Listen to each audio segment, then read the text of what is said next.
Hey hot tubbers, is the breaker continuing to flip on your hot tub and you can't keep it on and your hot tub is now starting to lose heat? I'm going to give you a couple little things that you can try before you actually have to call a service tech. There are situations where you do have to have a service tech come out when this is happening, but there's a couple of things that you can try before you actually make that phone call.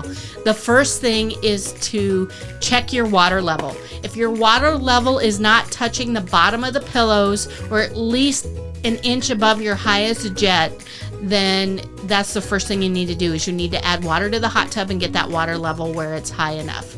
The next thing that you can do is you want to turn the breakers off, pull the filters out completely, just like don't have them in the filters at all.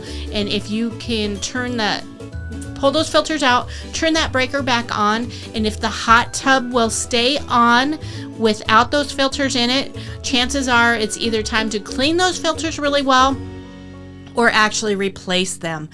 And if it's been over a year, a lot of times it's just time to replace those filters. But this is one thing that you can try. If you try both of those things, checking your water level and pulling the filters out, and the breakers still flip, you probably need a service call at that point.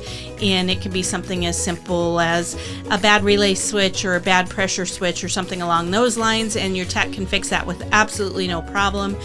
But if it is just a dirty filter, that is a very easy to fix service call that you don't want to pay for. So give that a shot. Let me know if it works for you. And hey guys, shoot me a thumbs up, ring the bell, do all the things that help me help you become a happy hot tub owner. And do not forget to watch this video that YouTube says you should right over here.